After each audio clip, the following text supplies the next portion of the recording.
예배는 드리고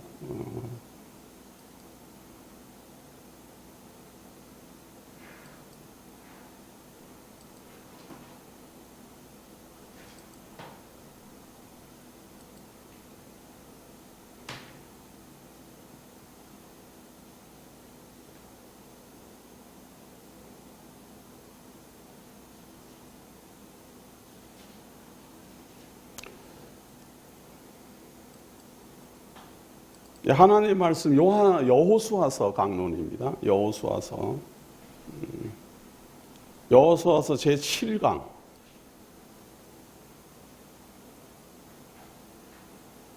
아이성 승리와 그리슨산의 흰도.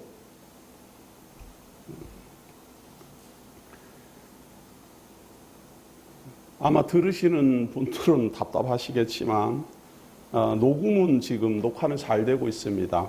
이것이 이 업로드 장비에 어떤 문제가 생겨서 이렇게 안 되는 것 같습니다. 오후 예배까지 어떻게 해서든지 고쳐보도록 하겠습니다.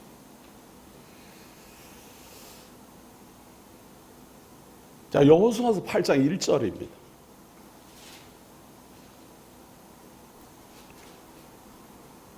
여호와께서 여호수아에게 이르시되 두려워하지 말라, 놀라지 말라.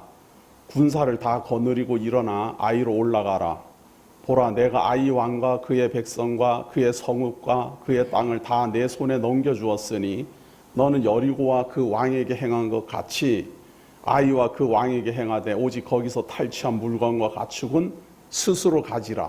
너는 아이성 뒤에 복병을 두지니라 하시니 이에 여호수아가 일어나서 군사와 함께 아이로 올라가려 하여 용사 3만 명을 뽑아 밤에 보내며 그들에게 명령하여 이르되 너희는 성읍 뒤로 가서 성읍을 향하여 매복하되 그 성읍에서 너무 멀리 하지 말고 다 스스로 준비하라.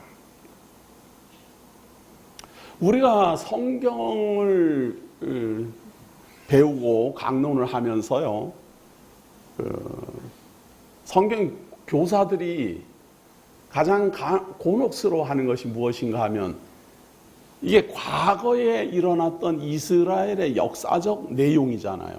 이 내용을 2020년을 살아가고 있는 현대인들에게 어떻게 하나님의 말씀으로 적용해서 가르치느냐 하는 게 이게 고민거리거든요.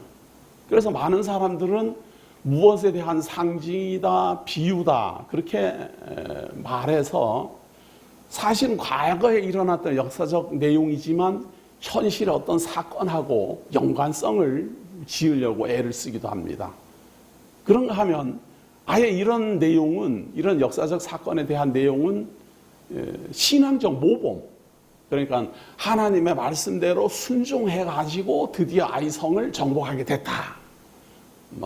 그렇게 욕심을 부리던 사람은 이제 징벌하고 하나님의 말씀을 지켜서 순종함으로 말미암아 드디어 아이성을 정복하게 됐다. 이렇게 이제 보게 되지요. 그런데 저는 그렇게 보는 게 아니고 이게 과거에 일어났던 역사적 사실이지요. 그 사실은 사실 그대로 보는 겁니다. 여호수아를 통해서 하나님이 아이성을 정복하게 하고 그 정복함으로 말미암아 발생하는 어떤 사건들이 과연 2020년을 살아가고 있는 우리에게 어떤 성경적 의미가 있느냐 하는 걸 밝히는 데에 중점을 두고 있습니다. 저는 과거에 이렇게 아이성을 하나님의 말씀을 순종해가고 이렇게 아이성을 정복한 것처럼 우리도 하나님을 믿는 믿음으로 아이성을 정복하자, 혹은 우리가 목적하는 무엇을 이루자 그런 쪽으로는 가지 않습니다. 성경적 의미를 찾는 겁니다. 하나님께서 아이성을 승리하게 하시고 그 이스라엘 백성들이 했던 그러한 행동들, 역사적 사건이 우리 주 예수 그리스도가 오실 때 어떠한 의미를 담고 있고 그 의미는 예수 그리스도 이후 2000년이 흐르는 지금 우리에게는 어떤 의미를 말하고 있는가, 그겁니다. 그래서 비록 주전 1400년경의 역사적 내용을 우리가 살펴보지만 무려 3,000년이 흐르는 지금 우리에게 어떤 의미로, 어떤 하나님의 말씀으로서의 의미를 가지고 있느냐 하는 겁니다. 그래서 먼저는 이 역사적 사건에 대해서 대략 살펴볼 필요는 있습니다. 지난주에 이제 아이성을 정복하러 갔다가 실패하게 되지요. 실패하게 되고 그들 중에서 범죄한 사람을 찾아내서 심판을 단행하게 됩니다. 그래서 이제 이스라엘 백성이 하나님 앞에 범죄한 사람이 없는 깨끗한 민족으로 이제 다시 하나님 앞에 섰습니다. 그래서 이제 하나님의 명령하기를 이제는 두려워하지 말고 아이성을 정복해라. 그래서 정복할 때 복병을 두어라. 이거 전술이지요. 앞에서는 전쟁을 벌이고 뒤에서는 숨어 있도록 해라. 그 말입니다. 그래서 성 안에, 아이성 안에 이렇게 숨어 있으면 성을 정복하게 해서 들어가기가 어렵잖아요. 그래서 성 안에 있는 군사들을 밖으로 끄집어내서 앞 뒤에서 포위를 해서 공격을 해라. 이런 전술입니다. 병법이지요. 이런 병법을 지금 여기에 소개하고 있습니다. 이런 병법은 뭐 삼국지를 읽어봐도 많이 나오고 여러 가지 뭐 전쟁사에서도 많이 나오는 겁니다. 이 고대 시대의 전쟁 방법은 성을 중심으로 해서 전쟁을 하는 거거든요. 그 성이 그 방어하는 방어선이기도 하고 그 성을 빼앗음으로 말미암아 승리를 거두기도 하고 이러는 성을 중심으로 전쟁이 벌어지는 그러한 대상입니다. 그런데 이 아이성은 상당히 작은 성이기 때문에 여리고성을 무너뜨린 이 이스라엘 민족이 아주 용기 백배해서 쉽게 생각하고 함부로 공격해서 들어갔다가 오히려 아이성 정복에는 실패를 하고 쫓겨나게 되는 그런 역사가 발생합니다. 그리고 그 원인을 찾아내서 이제 심판을 하고 다시 이제 아이성을 들어가게 되는데요. 뭐 길게 지금 기록을 하고 있지만 이 내용만큼은 간단해요. 아이성 앞에 들어가서 전쟁을 하는 척해서 성 안에 있는 사람들이 나오도록 하는 겁니다. 이 아이성 사람들은 바로 앞에서 전쟁을 통해서 이스라엘 민족을 크게 무찔렀거든요. 그러니까 아주 용기가 있고 또 해볼 만하다 이제 이렇게 자신감이 생겼어요. 그 전까지만 해도 참 무서워서 벌벌 떨었는데 아니 이거 뭐 전쟁을 해보니까 별거 아니더라. 뭐 이제 이렇게 된 거예요. 직접 부딪혀 보니까 별거 아니더라. 오히려 우리가 승리를 하고 저 사람들은 많은 사람이 죽임을 당하고 그래서 용기가 아주 그냥 충만해 있는 그런 상태에 다시 이스라엘 민족이 공격에 들어오니까 이번에도 아주 여유 있게 총 공격을 단행합니다. 그런데 하나님이 여호수아에게 병법을 가르쳐줘요. 이끌어내는 병사가 있고 뒤에 숨어있는 복병을 숨겨두어서 이 아이성에서 병사들이 나오거든 양쪽에서 공격해라. 자, 그렇게 해서 공격을 했는데요. 8장 20절 봅니다. 8장 20절입니다. 쭉 갑니다. 8장 16절부터 볼까요? 16절부터 봅니다. 그 성읍에 있는 모든 백성이 그들을 추격하려고 모여 여호수아를 추격하며 유인함을 받아 아이 성읍을 멀리 떠나니 아이와 베델에 이스라엘을 따라가지 아니한 자가 하나도 없으며 성문을 열어놓고 이스라엘을 추격하였더라. 그러니까 공격만 할 줄 알았지 방어는 하나도 준비가 안 돼 있는 거예요. 그리고 성을 지키는 사람도 하나도 없이 전부 다 총공격에 이제 나섰습니다. 총공격에 나섰고 총공격에 나선 그 성문도 또 다 열어놨어요. 여호와께서 여호수아에게 이르시되 내 손에 잡은 단창을 들어 아이를 가리키라. 내가 이 성읍을 내 손에 넘겨주리라. 여호수아가 그의 손에 잡은 단창을 들어 그 성읍을 가리키니 그의 손을 드는 순간에 복병이 그들의 자리에서 급히 일어나 성읍으로 달려들어가서 점령하고 곧 성읍에 불을 놓았더라. 이 전쟁 내용은 뭐 간단하게 끝난 겁니다. 그러니까 이런 것을 만약에 현대인들에게 이걸 무슨 의미로 가르치느냐, 이스라엘의 전쟁사를 이렇게 물으면 할 말 없지요. 여기서 성경을 가르치는 교사들의 고민이 시작됩니다. 그런데 이것이 우리에게는 참으로 놀라운 내용을 의미하고 있다는 사실입니다. 이 아이성 전투로 말미암아 얻어지는 게 많아요. 일단은 하나님이 함께 하심으로 승리를 하고 하나님이 함께 하지 않음으로 패전을 합니다. 그것은 분명해졌어요. 그래서 하나님의 말씀으로 하면은 하나님이 싸워주시는데 하나님의 말씀대로 하지 않으면 자기네 능력으로 해야 되는데 자기네 능력은 전혀 힘이 없어요. 그래서 패전을 합니다. 이것은 분명해졌고 이제 하나님의 말씀대로 유인책을 써서 성 안에 있는 군사들을 다 끄집어내서 양쪽에 이제 매복하여 있다가 공격합니다. 아이 사람이 뒤를 돌아본지 그 성읍의 연기가 하늘에 닿은 것이 보이니 이 길로도 저 길로도 도망할 수 없이 되었고 광야로 도망하던 이스라엘 백성은 그 추격하던 자에게로 돌아섰더라. 도망가다가 막 돌아섰고 또 복병으로 숨어있던 군사도 총공격하고 여호수아와 온 이스라엘 그 복병이 성읍을 점령한가 성읍의 연기가 오름을 보고 다시 돌이켜 아이 사람들을 쳐 죽이고 복병도 성읍에서 나와 그들을 치매 그들이 이스라엘 중간에 든지라. 어떤 사람들은 이쪽에서 어떤 사람들은 저쪽에서 쳐 죽여서 한 사람도 남거나 도망하지 못하게 하였고 아이 왕을 사로잡아 여호수아 앞으로 끌어왔더라. 아이성 정복이 이제 끝이 나게 됩니다. 자, 8장 26절 봅니다. 아이 주민들을 진멸하여 바치기까지 여호수아가 단창을 잡아 든 손을 거두지 아니하였고 오직 그 성읍의 가축과 노력한 것은 여호와께서 여호수아에게 명령하신 대로 이스라엘이 탈취하였더라. 이에 여호수아가 아이를 불살라 그것으로 영원한 무더기를 만들었더니 오늘까지 황폐하였으며 그가 또 아이 왕을 저녁 때까지 나무에 달았다가 해질 때에 명령하여 그의 시체를 나무에서 내려 그 성문 어귀에 던지고 그 위에 돌로 큰 문더기를 쌓았더니 그것이 오늘까지 있더라. 아이성을 완전히 진멸하고 그 왕도 이제 죽임을 당하게 됩니다. 자, 이것은 역사적 사실입니다. 사건이고. 그리고 우리는 이러한 역사적 사실을 현대에 이르러서 이루어야 될 이유도 없고 관계도 사실은 없어 보입니다. 과연 의미는 무엇인가 하는 겁니다. 8장 30절입니다. 그때 여호수아가 이스라엘의 하나님 여호와를 위하여 에발산에 한 제단을 쌓았으니 이는 여호와의 종 모세가 이스라엘 자손에게 명령한 것과 모세의 율법책에 기록된 대로 새 연장으로 다듬지 아니한 새 돌로 만든 제단이라.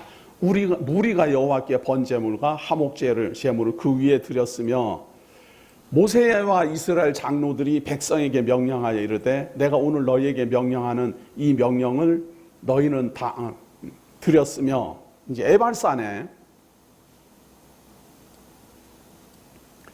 에발산에다가 새 돌로 이제 만든 제단을 만들고 무리가 여호와께 번제물과 화목 제물을 드렸어요. 왜 그랬을까? 여리고성을 무너뜨리고 난 다음에는 안 했는데요. 아이성을 무너뜨리고 난 다음에 처음으로 이제 가나안 땅에 들어가서 처음으로 번제단을 만들고 그 제단에서 하나님께 제사를 진행합니다. 그런데 그 산이 에발산이에요. 맞은편에는 그리심산이 있습니다. 그래서 에발산과 이 그리심산은 이렇게 마주보고 있는 쌍둥이 형태입니다. 그래서 이걸 반드시 양쪽으로 이 산을 다 비교합니다. 에발산에서 지금 제단을 쌓았는데 그 이유가 무엇일까 하는 겁니다. 신명기서 27장 1절을 봅니다. 신명기입니다. 신명기 27장에 모세가 가나안 땅을 정복하게 되거든 반드시 이것을 행하라 하고 명령한 게 있습니다. 너희들이 이제 약속한 대로 가나안 땅을 들어가게 될 텐데 가나안 땅에 들어가게 되면은 반드시 이것을 행하라. 그렇게 명령하는 내용이 바로 신명기 27장 1절입니다. 모세와 이스라엘 장로들이 백성에게 명령하여 이르되 내가 오늘 너희에게 명령하는 이 명령을 너희는 다 지킬지니라. 너희가 요단을 건너 내 하나님 여호와께서 내게 주시는 땅에 들어가는 날에 큰 돌들을 세우고 석회를 바르라. 이 석회가 이제 하얀 거지요. 석회, 이제 돌을 세우고 거기다 석회를 하얗게 이제 발라라 그 말이에요. 그건 가나안 땅에 들어가서 하는 일입니다. 근데 지금 이제 에발산에 들어온 거예요. 가나안 땅에 들어왔으니까 이 여호수아는 이 모세의 명령을 그대로 실천에 옮기고 있는 겁니다. 요단을 건넌 후에 이 율법의 모든 말씀을 그 위에 기록하라. 요단을 이제 건너가면 큰 돌을 세우고 거기다 석회를 바르고 거기에다가 하나님의 말씀을 기록을 하라. 그리하면 내 하나님 여호와께서 내게 주시는 땅 곧 젖과 꿀이 흐르는 땅에 내가 들어가기를 내 조상들의 하나님 여호와께서 내게 말씀하신 대로 하리라. 이제 들어가면서 바로 처음에 이걸 해야 돼요. 그리고 이제 가나안 땅을 다 정복하게 되는 겁니다. 그래서 이게 지금 에발산에다가 제단을 쌓은 것은 첫 단추입니다. 이제 하나씩 정복에 들어갈 때마다 계속해서 이제 하나님이 지경을 넓혀갈 겁니다. 약속하신 그 가나안 7족을 다 몰아내고 하나씩 땅을 이제 넓혀가게 되는 겁니다. 그런데 돌단을 쌓을 때요, 특별히 이렇게 말합니다. 24절 보세요. 27장 4절. 너희가 요단을 건너거든 내가 오늘 너희에게 명령하는 이 돌들을 에발산에 세우고 그 위에 석회를 바를 것이며 또 거기서 내 하나님 여호와를 위하여 제단 곧 돌단을 쌓되 그것에 쇠 연장을 대지 말지니라. 그러니까 이게 히브리식 건축 방법이거든요. 헬라식 건축 방법은 사람의 능력과 사람의 감각을 최대한 발휘해서 있는 것을 다듬어야 돼요. 깎고 다듬는 것이 헬라식 건축 방법이에요. 히브리식 건축 방법은 모양이 못났든 거기에 맞지 않던 상관없이 자연 그대로를 사용하는 게 히브리식입니다. 그러다 보니 사람들 눈에는 그렇게 보기가 좋은 게 아니에요. 울퉁불퉁하게 쌓일 수밖에 없고 정교하지가 않아요. 그런데 헬라식 건축 방법은 잘 깎아서 반듯하게 해서 아주 정성을 최대한 들여서 누가 봐도 아주 멋있고 아름다운 장식을 합니다. 이것이 헬라식 건축 방법과 히브리식 건축 방법의 큰 차이입니다. 바꾸어 말하면 헬라식은 사람이 보기 좋게 건축하는 것이고 히브리식은 하나님이 원하시는 대로 건축하는 겁니다. 하나님은 자연 그대로 내가 창조한 그대로를 사용해서 제단을 만들어라. 거기에다 괜히 자기네들 보기 좋게 하려고 멋있게 하려고 깎고 다듬고 그러지 마라 그 말이에요. 6절입니다. 너는 다듬지 않은 돌로 내 하나님 여호와의 제단을 쌓고 그 위에 내 하나님 여호와께 번제를 드릴 것이며 또 화목제를 드리고 거기에서 먹으며 내 하나님 여호와 앞에서 즐거워하라. 너는 이 율법의 모든 말씀을 그 돌들 위에 분명하고 정확하게 기록할지니라. 이 하나님의 말씀을 큰 돌에다가 회치를 하고 기록을 하는 것은요, 지금과 같이 문서가 없을 때입니다. 이런 문서가 흔하지 않아서 가죽으로 만들고 이 일이 굉장히 많은 일이고 힘든 일이에요. 그런데 돌에다가 회치를 하고 글을 기록하는 것은 이때 당시로서는 쉬운 기록 방법이에요. 지금 우리가 볼 때는 이것도 어려운 이야기죠. 돌에다가 회치를 해가지고 거기다 기록하는 게 이게 쉬운 건 아닌데 이 방법이 이때 당시로서는 쉬운 방법이고 오히려 가죽으로 펴서 만들고 거기에다가 사람이 일일이 기록하고 하는 것이 어려웠어요. 그러니까 돌에다가 기록을 해놓으면 누구나 지나가면서 볼 수 있잖아요. 사람이 감출 수도 없고. 그래서 누구나 볼 수 있도록 하나님의 말씀을 읽어볼 수 있도록 하는 것이 바로 이 에발산에서 처음으로 기록하는 방법입니다. 지나가는 사람은 다 볼 수 있죠. 하나님의 말씀이 이러하구나. 하나님께서는 말이에요. 왜 이렇게 하나님의 말씀을 모든 사람들이 볼 수 있는 방법을 자꾸 말씀을 하시는가 하면 또 백성들에게 자꾸 가르치도록 합니다. 그 이유가 뭔가 하면 하나님의 말씀을 감추지 못하게 하는 거예요. 하나님의 말씀을 제사장이 만약에 감추고 있으면 자기 마음대로 할 수 있잖아요. 하나님 이름 빙자해갖고 자기 마음대로 할 수 있으니까 모든 백성들도 다 알도록 해서 일을 하도록 하는 겁니다. 첫 번째는 하나님의 말씀이 이러하니까 하나님의 말씀에 순종하라라는 뜻으로 가르치는 것이고, 두 번째는 속일 수 없도록 만드는 겁니다. 하나님이 이렇게 말씀하셨구나라는 것을 모든 백성들이 다 알게 하려는 겁니다. 그런데 백성들은 힘들어하지요. 배우는 거 싫어하고, 아이고 또 자꾸만 하나님의 말씀 순종하라고 야단치려고 저걸 가르치는구나. 그런데 현대인들도 마찬가지입니다. 성경을 자세하고 내용을 구체적으로 가르쳐서 성도들이 아는 성경이나 가르치는 교사가 아는 성경이 같아야 돼요. 그래야 생각하는 것이 같아지고 마음이 같아지고 하나님을 경외하는 마음이 같아지고 믿음이 같아져요. 그런데 성경은 목회자만 그냥 연구하고, 성경은 그냥 대충 목회자만 깨닫고 성도들은 대충 조금만 알고 있고, 그래서 그냥 목사님이 하자는 대로만 이렇게 하면 일은 쉽게 진행되고 목회자 마음대로 진행은 되지만 목회자가 얼마든지 성도들을 속일 수가 있어요. 성경에도 없는 말을 갖고 성도들을 인도하다든지, 혹은 있지만 성경 내용을 왜곡해서 가르친다든지, 얼마든지 그렇게 할 수 있거든요. 지금도 수많은 이단들이 성경을 갖고 왜곡해서 가르치잖아요. 이건 뭐에 대한 비유다, 나무는 사람에 대한 비유다, 뭐 생명나무는 자기네들 교단에 대한 비유다, 선악과 나무는 뭐 기존 교단에 대한 비유다, 마음대로 거짓말하잖아요. 그렇게 되지 않게 하려고 이 기독교는 처음서부터 성경을 성도들에게 자꾸 가르쳤어요. 교사만 알고 있어야 되는 게 아니고 성도들도 다 알아야 된다. 이것이 기독교 정신이에요. 그래서 예배 중에 가장 긴 시간이 성경 강론 시간이에요. 이것은 너무도 중요합니다. 하나님의 말씀을 알아야 성도들도 바르게 하나님을 경외하고, 하나님의 말씀을 알아야 성도들을 농간할 수 없어요. 16세기의 종교개혁도 대단한 방법을 사용한 게 아니에요. 종교개혁가들이 성경을 자꾸 가르친 거예요.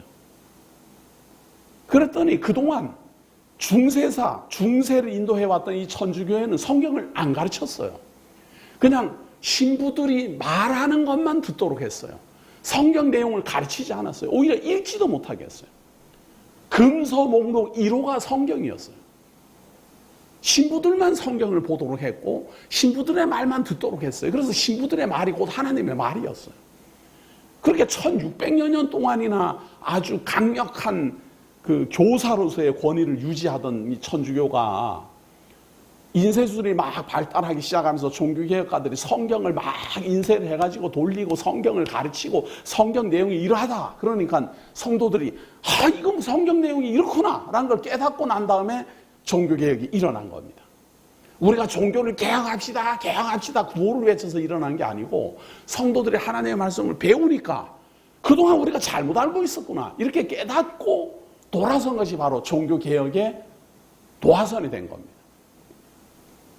지금 이 온라인 복음교회가 가장 중점을 두고 있는 것은 바로 그겁니다. 성경을 가르치자 그겁니다. 성경을 가르치기 위하여 모든 것을 준비하고 모든 환경을 만들어 가는 겁니다. 문명도 최대한 이용하려는 겁니다. 그래서 하나님이 귀하게 여기는 사람이라면 반드시 접근할 수 있는 모든 방법을 사용하는 겁니다. 이것이 좀 어려움이 있어갖고 이렇게도 안 되고 저렇게도 안 돼서 지금 제가 참 당황스럽기도 하지만 어떻게 해서든지 잘 연구해서 이거를 잘 사용해서 많은 사람들이 볼 수 있도록 우리는 힘을 다해야 됩니다.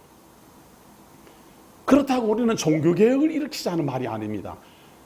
택한 백성을 찾자, 그 말입니다. 하나님의 택한 백성을 찾자, 그것이 우리들의 목표입니다. 어디에 있는지 우리가 알 수가 없고 만날 수가 없으니까 인터넷을 통해서, 이 시대의 문명을 통해서 하나님의 택한 백성을 찾자. 어떻게 하나님의 택한 백성을 찾습니까? 하나님의 말씀을 가르치면 하나님의 택한 백성은 응답을 합니다. 그렇게 찾는 겁니다. 하나님의 말씀을 자꾸 가르치다 보면 그것이 들리고 보이는 사람은 함께 하자고 함께 하는 겁니다. 그렇게 찾아나가는 겁니다. 결코 어려운 일이 아닙니다. 우리가 얼마든지 할 수 있고 얼마든지 그 효과를 우리가 직접 누리고 있고 지금 현재 그것에 감동하고 있습니다. 오늘 주어지는 이 에발산에 기록한 석회를 바르고 이 율법을 가르치는 것은 지금부터 무려 3,400년 전에 시도된 하나님의 성도들에게 가르치는 성경 교육 방법이었습니다. 그런데 이것이 또한 중요한 이야기를 가지게 됩니다. 자, 이거 봅니다.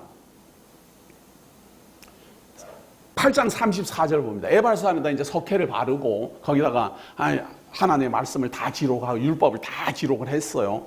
하고, 그러니까 지금 성경은 짧게 말하지만 이 기록하는 기간이 얼마나 길게 진행됐겠습니까?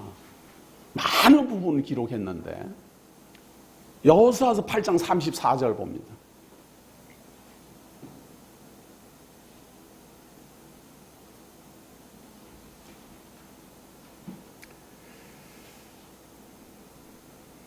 아, 32절부터 보겠습니다. 32절. 여호수아가 거기서 모세가 기록한 율법을 이스라엘 자손의 목전에서 그 돌에 기록하며 온 이스라엘과 그 장로들과 관리들과 재판장들과 본토인뿐 아니라 이방인까지 여호와의 언약궤를 맨 레위 사람 제사장들 앞에서 궤의 좌우에 서되 절반은 그리심산 앞에 절반은 에발산 앞에 섰으니 이는 전에 여호와의 종 모세가 이스라엘 백성에게 축복하라고 명령한 대로 함이라.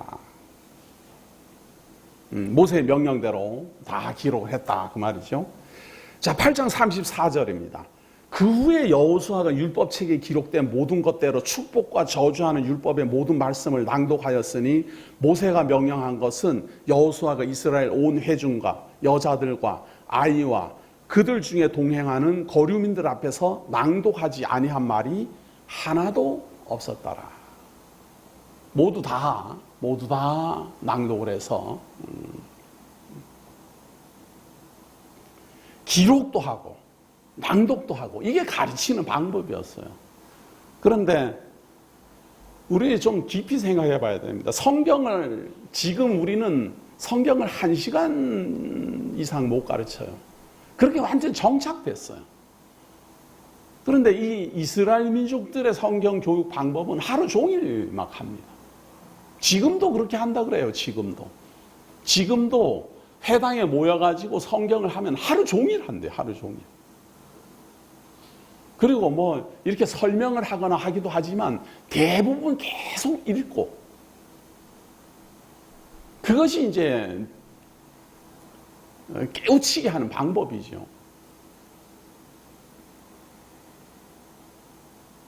그런데 자, 이렇게 이제 에발산에다 기록을 하고 석회를 바르고 거기에서 그 8장 32절에 한번 보세요. 지금 여호수아서입니다. 여호수아서 8장 32절. 여호수아가 거기서 모세가 기록한 율법을 이스라엘 자손의 목전에서 그 돌에 기록하며 온 이스라엘과 그 장로들과 관리들과 재판장들과 본토인뿐 아니라 이방인까지 여호와의 언약궤를 맨 레위 사람 제사장들 앞에서 궤의 좌우에 서되 절반은 그리심산 앞에 절반은 에발산 앞에 섰으니 이는 전에 여호와의 종 모세가 이스라엘 백성에게 축복하라고 명령한 대로 함이라. 그러니까 에발산에도 있고 그리심산에도 있고 이렇게 좌우에 딱 있는 거예요. 병풍처럼 있는데 거기에다가 이제 기록을 한 겁니다. 이때로부터 말이에요. 1400년이 흘러서 예수 그리스도가 출현하는 그 시기가 되었을 때 이 그리심산, 에발산하고 지금 함께 있는, 이렇게 마주보고 있는 이 에발산 그리심산에는 어떤 일이 있었는가 하면요, 1400년이 흘러서요, 그동안 이 모세가 기록한 이 에발산의 이 회칠한 이 돌들은 어떻게 됐을까? 회를 치라고 거기다 하나님의 율법을 기록한 이것이 1400년이 흐른 다음에는 어떻게 됐을까? 그 흔적조차 없이 사라졌어요. 예수님이 출현했을 때 말이에요. 1400년 동안 많은 전쟁을 거치고 세월이 흘러가면서 그 에발산에 기록했던 그것은 역사적 기록만 있지, 성경의 기록만 있지, 그 존재 자체가 없었어요. 그 없어지게 된 가장 큰 이유가 무엇인가 하면요, 이 이스라엘 민족이 가나안 땅을 다 정복해서 들어간 다음에 다윗이 통일 이스라엘을 건국을 하고 솔로몬 시대가 지난 다음 두 나라로 분열합니다. 북이스라엘하고 남쪽 유다로 분열을 해요. 분열을 해서 오랫동안 진행해 가다가 북쪽 이스라엘이 먼저 아수르 제국에게 멸망당합니다. 721년경 아수르 제국에 의해서 북이스라엘이 멸망을 당하고, 그 북이스라엘을 멸망시킨 아수르 제국이 이민족들을 대거 그 땅으로 이주를 시켜요. 그래서 이 아수르 제국의 정책이 무엇인가 하면은, 어느 나라든지 정복하면은 그 땅에 살고 있는 본토인들을 다 흩어버리는 정책을 씁니다. 그래서 그 정책을 따라서 북이스라엘에 살고 있는 이스라엘 민족이 이제 열 지파로 구성되어 있는 이 이스라엘 민족들을 전부 흩어버렸어요. 그래도 흩어지지 않은 사람들 좀 남아있겠죠. 산으로 숨기도 하고 동굴로 숨기도 하고, 어떻게 해서든 그 전쟁을 피해갖고 남아있는 사람이 소수가 있고, 그리고 대거 이방 민족들이 그 땅으로 다 들어오게 됩니다. 그래서 주전 720년경부터 북이스라엘은 사실상 이스라엘 민족과 이방 민족이 막 뒤섞여서 사는 그러한 민족이 된 거예요. 그러니까 민족적 순결성을 잃었어요. 그리고 남쪽 유다도 586년에 바벨론 제국에 의해서 무너집니다. 그런데 이 유다는 좀 달랐어요. 뭔가 하면은 바벨론 제국에 무너지면서 대부분 많은 백성들이 죽기도 했지만 많은 백성들이 바벨론의 포로로 잡혀갔어요. 그러니까 유다 지파는 그 민족성을 그대로 간직하고 바벨론으로 간 거예요. 그리고 바벨론으로 갔다가 다시 해방을 얻어서 돌아옵니다. 70년 만에. 그러니까 그 민족성이 그대로 유지가 돼요. 그리고 돌아와서 성전을 먼저 재건하고 그 다음에 예루살렘 성을 다시 재건합니다. 이걸 스룹바벨 성전이라 그럽니다. 맨 먼저 시도한 사람이 스룹바벨이기 때문에 그렇습니다. 스룹바벨 성전이라 그래요. 그리고 에스라 시대에 이제 성까지, 느헤미야 시대에 성까지 완전히 완공됩니다. 그런데 이 성이 완공되는 것을 극렬하게 반대한 사람이 바로 북이스라엘 쪽에 살고 있는 이방인들 사람들입니다. 사실은 이스라엘 민족이 살던 땅이지만 이방 민족이 더 많이 들어왔기 때문에 오히려 이제 이스라엘의 열지파 사람들은 소수고 이방 민족들이 더 많아서 세력이 더 강해요. 그 이방 민족의 힘에 의해서 이 주도가 되니까 막 섞여서 또 살게 되고, 이 사람들이 스룹바벨에 의해서 주도된 성전 재건도 방해하고 또 성을 건축하는 것도 방해하고 계속 공격해서 성을 건축 못하도록 하고, 그리고 그때 당시에 페르시아 제국 제왕에게 막 상소장을 올려가지고 이 유대민족들이 여기다가 성을 건축하게 되면 앞으로 큰 골칫거리가 될 거니까 이거를 막아야 됩니다. 이렇게 상소장을 올리고 막 이렇게 적극적으로 반대를 합니다. 이것 때문에 유다 지파는 느헤미야 이후에 성이 완공되고 성전은 더 먼저 완공됐죠. 성전을 먼저 짓고 그 다음에 느헤미야로 말미암아 성을 완공하고 난 다음에 북이스라엘에 살고 있는 모든 이민족을 비롯한 10지파에 속한 이스라엘 사람이라도 예루살렘에 있는 성의 출입을 금지합니다. 성전 제사는 꿈도 못 꾸게 합니다. 왜? 성전 건축 방해하고 성 건축하는 거 방해하고 그러던 사람들이 건축 다 되고 난 다음에 오니까 그거 어떻게 되겠습니까? 못 오게 해요. 완전히 단절합니다. 그러니까 이 북이스라엘에 살고 있던, 북이스라엘 쪽에 살고 있던 이제 호남 민족이죠. 그래서 이 호남 민족을 그 북이스라엘의 수도가 사마리아거든요. 그래서 그 사마리아의 이름을 따서 사마리아인이라 이렇게 칭합니다. 북이스라엘 사람을 사마리아 사람이라 이렇게 칭해요. 그래서 이 사마리아 사람들을 유다 민족들이 있는 예루살렘 성에 못 들어오게 하고 하나님께 제사도 못 지내게 해요. 그런데 이 사마리아 사람들도 하나님을 믿어요. 하나님을 경외하고. 그리고 그들이 사는 지역에 바로 에발산이 있어요. 그리심산이 있어요. 여호수아가 흰 큰 돌을 세우고 흰 석회를 칠하고 거기에다가 하나님의 율법을 기록한 그 역사적 보고가 자기네들 땅에 있어요. 물론 이 오랜 기간 동안 여호수아가 기록한 그 돌은 온데간데로 없어졌지만 성경이 증거하고 있잖아요. 에발산에다가 그것을 기록을 했다. 큰 돌에다가 석회를 바르고 기록했다. 그래서 이때 당시에 이스라엘 백성들에게 이 흰 돌은 흰 석회를 칠해서 하얀 돌에다가 하나님의 말씀 기록한 이것은 우리가 말하는 성경과 같아요. 성경이 에발산에 존재한다. 이거 아니에요. 비록 그것이 다 깨트려지고 어떻게 돼가지고 흔적도 없이 지금 역사적 사실로 증거물은 없지만 성경이 기록을 하고 있잖아요. 그래서 사마리아인들이 그 에발산을 중심으로 그 그리심산에다가 자기네들 나름대로 성전을 건축합니다.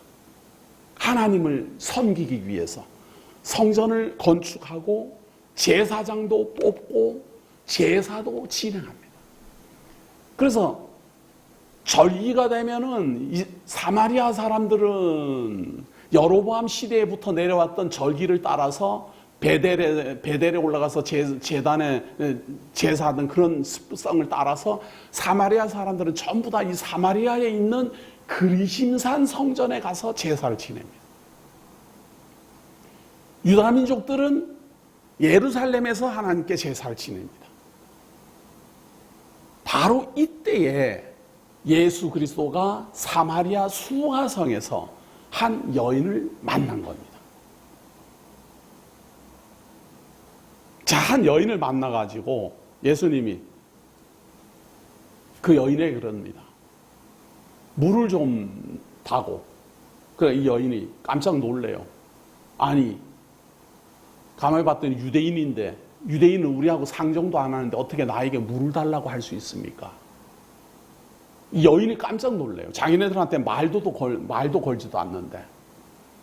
그러니까 예수님이 내가 누군 줄 알았다면 나에게 물을 달라고 했을 것이고 나는 영원히 목마르지 않는 물을 주었을 것이다. 그렇게 말합니다. 그 여인이 깜짝 놀라서 그 물을 내게 주십시오.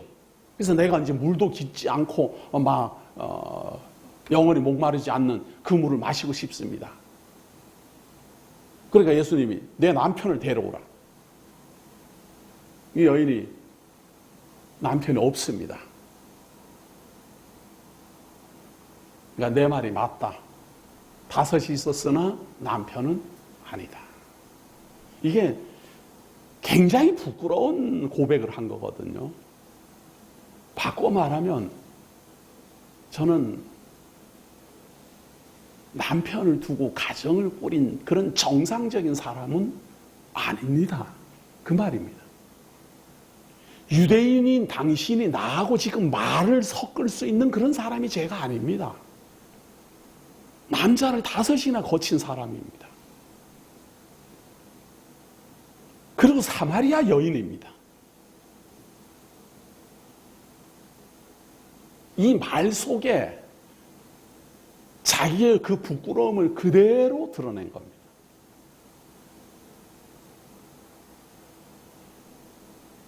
그럴 때 예수님 이 여인에게 그리심산에서 예배하고 예루살렘에서 예배하고 이것이 너무 의심스러웠어요. 우리는 이 산에서 예배를 하는데 당신들은 예루살렘에서 예배를 해야 된다고 합니다. 무엇이 옳습니까? 그 말입니다. 우리식으로 지금 바꿔 말하면 예루살렘에서 제사를 지내는 것이 진리에 근거한 예배입니까? 아니면 그리심산에서 우리 조상적부터 지내왔던 그리심산에서 제사 지내는 것이 진리에 근거한 성경적 예배입니까? 제사입니까? 이걸 물은 겁니다. 그러니까 예수님이 답변을 하시기를 요한복음 4장 21절입니다. 요한복음 4장 21절.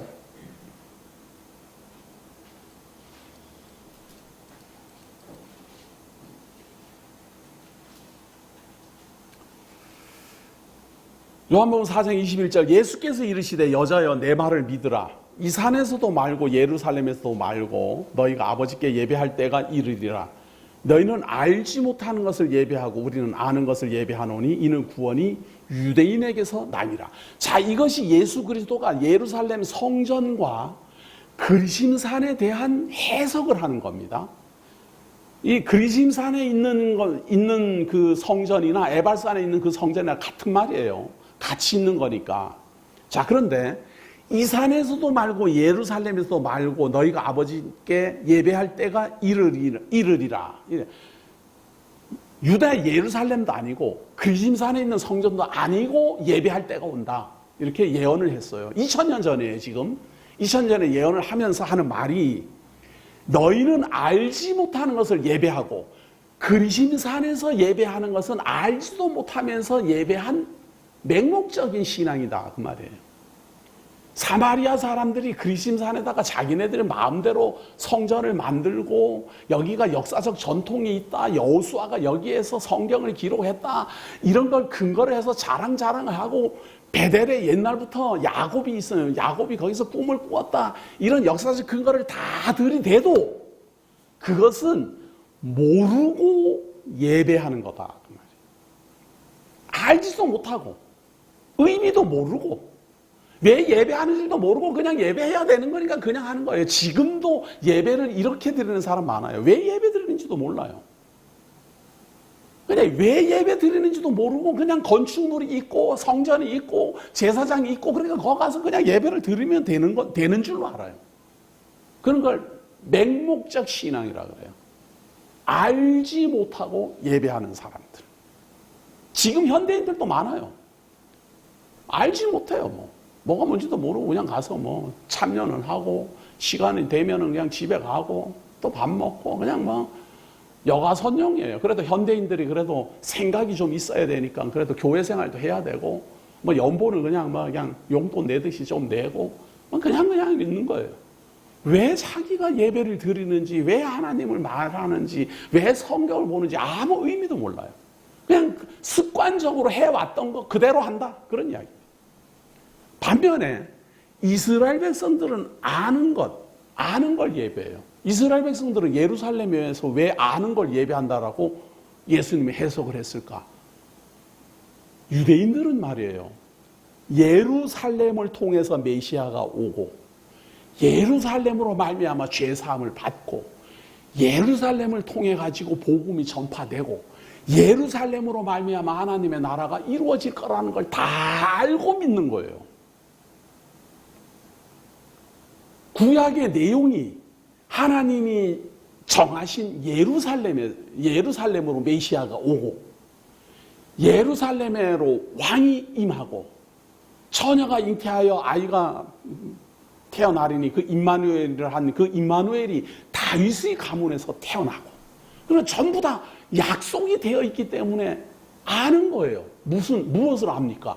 구원이 예루살렘에 있는 유대인들로부터 시작된다라는 걸 알고 있었다 그 말이에요. 아브라함과 다윗의 자손으로 구원을 받는다라는 걸 알고 있었다 그 말입니다. 아브라함과 다윗의 자손이 예루살렘으로부터 복음을 시작한다라는 걸 알고 있었다 그 말입니다. 문제는 정작 다윗의 자손으로 예수 그리스도가 왔을 때 그분을 보는 눈이 없었어요.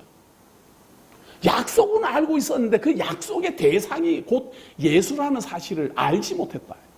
이것이 불행이에요. 그러나 모두 다 몰랐던 것이 아니라 많은 사람이 또 알게 됐어요. 그들이 바로 초대교회 성도들이에요.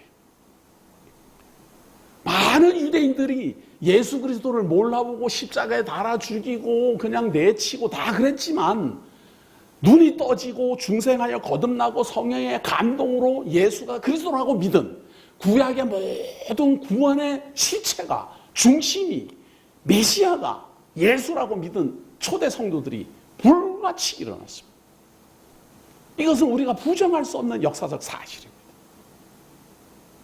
반면에 그럼 사마리아는 어떻게 됐습니까? 그렇게 맹신적으로 믿다가는요, 그냥 역사가 지나면 다 사라지고 없는 거예요.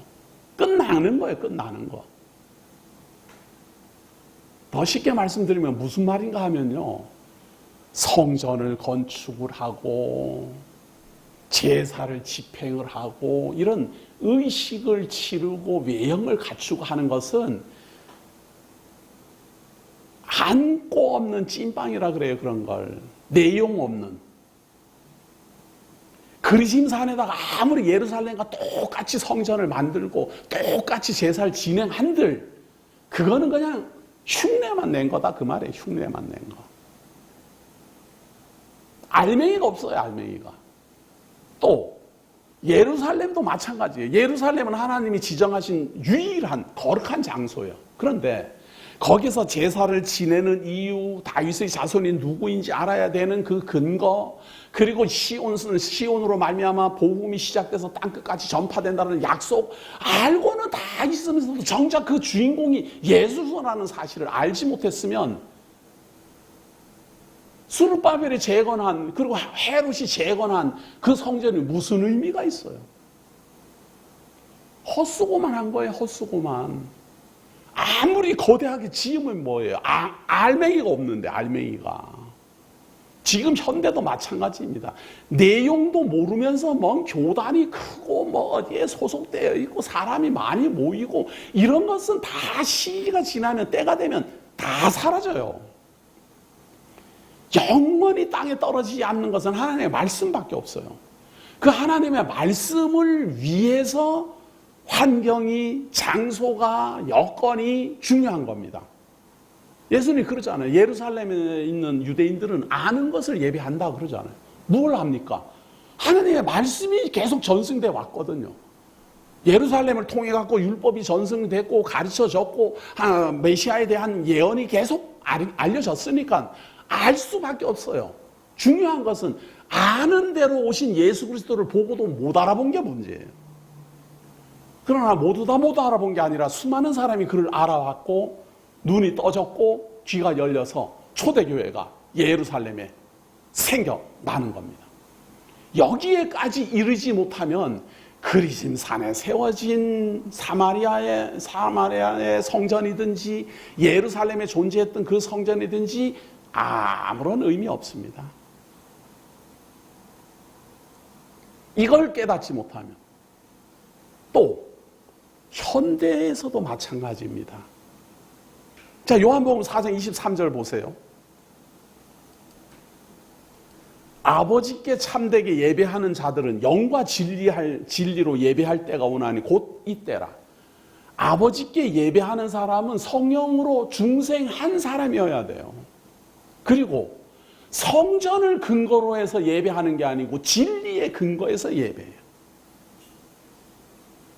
그리심산에 있던 뭐 예루살렘에 있던 진리가 없으면 그건 아무것도 아니에요. 중생하여 거듭나지 않았으면 그 예배할 자격도 없어요. 그래서 장소에 관계없이 예배할 때가 오지만 그 예배는 반드시 중생하여 거듭난 사람이 진리의 근거에서 예배하는 것이 하나님이 찾으시는 곳 예배입니다. 아버지께서는 자기에게 이렇게 예배하는 자들을 찾으시느라 하나님은 영이시니 예배하는 자가 영과 진리로 예배할지니라. 이 온라인 복음교회가 이것을 이룩하고자, 이 시대에 이것을 이루고자 힘을 다하고 있는 겁니다. 우리 성도님들도 이것에 감격해서 우리와 함께 하고 있는 겁니다.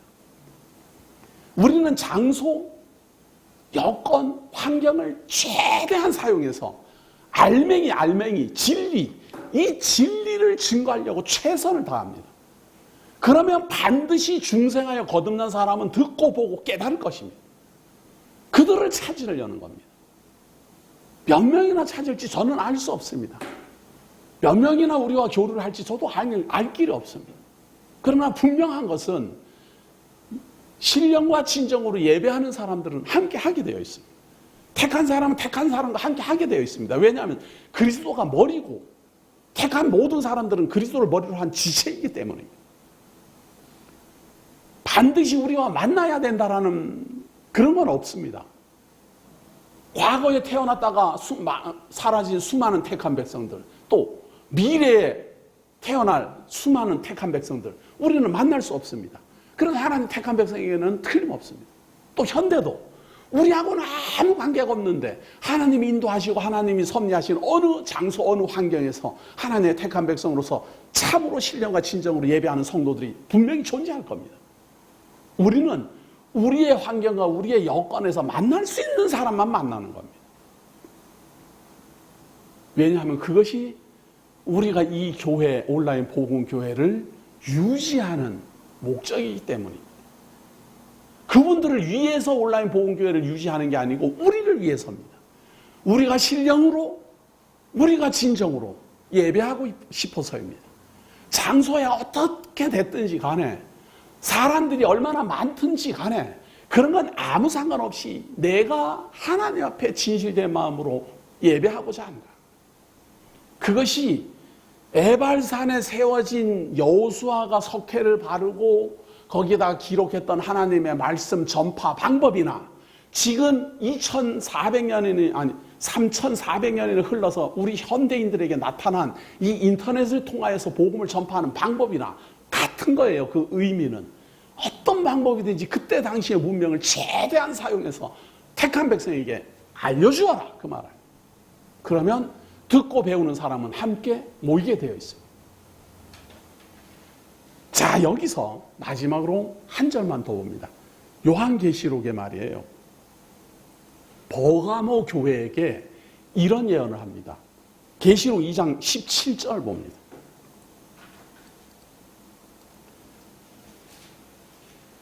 계시록 2장 17절. 귀 있는 자는 성령이 교회들에게 하시는 말씀을 들을지어다. 이기는 그에게는 내가 감추었던 만나를 주고 또 흰 돌을 줄 터인데 그 돌 위에 새 이름을 기록한 것이 있나니 받는 자밖에는 그 이름을 알 사람이 없느니라. 자, 흰 돌이라는 말은요, 곧 돌에다가 회칠을 하고 하나님의 말씀을 기록한 것을 흰 돌이라 그래요. 그래서 흰 돌이라는 말은 곧 성경이에요. 하나님의 말씀이에요. 그런데 하나님의 말씀을 버가모 교회 교인들에게 준다는 겁니다. 2장 17절 보세요. 귀 있는 자는 성령이 교회들에게 하시는 말씀을 들을지어다. 이기는 그에게는 내가 감추었던 만나를 주고 또 흰 돌을 줄 터인데, 감추었던 영원한 하늘의 양식 만나, 감추어뒀던 흰 돌, 그거를 준다는 거예요. 그게 무엇일까? 이때 당시에 신약 성경은 존재하지 않았습니다. 요한계시록을 기록하고 있을 때 우리가 보고 있는 이 신약 성경이라는 것은 존재하지 않고 구약 성경만 존재했어요. 그리고 우리가 보고 있는 이 신약 성경이라는 것은 사도들에 의해서 편지로 기록되어 가지고 다 나눠져 있었어요. 그런데 그때 이미 하나님이 감추었던 하나님의 영원한 생명의 양식, 곧 감추어졌던 만나와 흰 돌을 주겠다라고 약속합니다. 근데 그 돌 위에 새 이름이 새 이름이에요. 그래서 이름도 신약이에요. 새 이름을 기록한 것이 있나니 받는 자밖에는 그 이름을 알 사람이 없느니라. 받는 사람은 다 알아요. 신약이 무슨 의미입니까? 구약의 구약, 옛 언약대로 이루어진 것을 증거하는 새 언약입니다. 이것이 우리들 손에 지금 들려있고 우리들이 이것을 증거하고 있고 가르치고 있습니다. 오늘도 여호수아가 에발산을 정복하고 에발산에다가 큰 돌을 세우고 석회를 바르고 하나님의 말씀을 기록하여서 많은 이스라엘 민족들에게 그것을 읽게 하고 듣게 하고 깨닫게 하고 보게 한 것처럼 우리도 이 시대를 살아가면서 하나님이 주신 이 감추었던 만나, 하늘의 보화, 이 흰돌을 많은 성도들에게 자꾸 가르치고 전파하고 해서 듣고 보고 깨닫게 해야 됩니다. 중생하여 거듭난 사람이라면 듣고 보고 깨달을 것이며 듣고 보고 깨닫는 사람은 우리와 함께 마음을 모아서 우리 주 예수 그리스도 오시는 그날까지 소망 가운데 함께 할 것입니다. 이 놀라운 역사적 의미가 오늘도 이 말씀을 듣는 성도들에게 함께하기를 예수의 이름으로 기원합니다. 아멘.